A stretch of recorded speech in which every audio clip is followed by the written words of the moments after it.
तुम्ही पाठपुरावा केल्यानंतर पुरातत्व विभागानं सन 2011 साली श्री क्षेत्र भंडार आणि भामचंद्र डोंगरे नियमानुसार राज्य संरक्षित स्मारक म्हणून घोषित केल्यानंतर मग काय झालं? केल्यानंतर बिल्डरांनी हरकती घेतल्या, MIDC ने हरकती घेतल्या, आमचे गट वगळावेत फोडण्यासाठी हे त्यांना माहित होतं.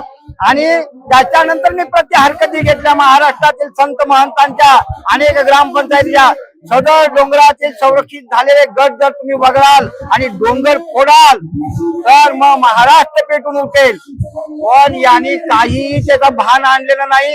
आज गट वगळले पण मी ते मान्य केलेले नाहीत. त्यामुळे ती जी अधिसूचना आहे ती जैसे ते आहे. आणि पुरातत्व खात्याचा नियम सांगतो जोपर्यंत अधिसूचना मागे घेतली जात नाही तोपर्यंत ती कायम लागू आहे. म्हणजे आज जी अधिसूचना 2011 ची लागू असताना तिथं बेकायदेशीर हे पायथा तोडला जात आहे, बिल्डर नष्ट करत आहे डोंगर. आता मला सांगा, या आझाद मैदानात तुमचं शासन चित्त शुद्धी गाथा पारायण कुठपर्यंत सुरू राहील तर सरकारनं दखल घेतली नाही? हे बघा, आता गाथा पारायणाचा नियम आहे की आम्ही 7 दिवस 1 सप्ताह असतो. 1 सप्ताह तर आम्ही थांबणारच.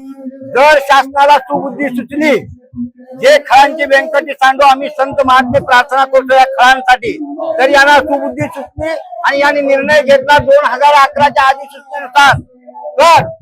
आणि ज्यांनी अपराध केलेले आहेत, ज्यांनी अतिक्रमण केलं आहे त्या अतिक्रमण हटवून त्यांना दंडित करत नाही तोपर्यंत हे आंदोलन थांबणार नाही.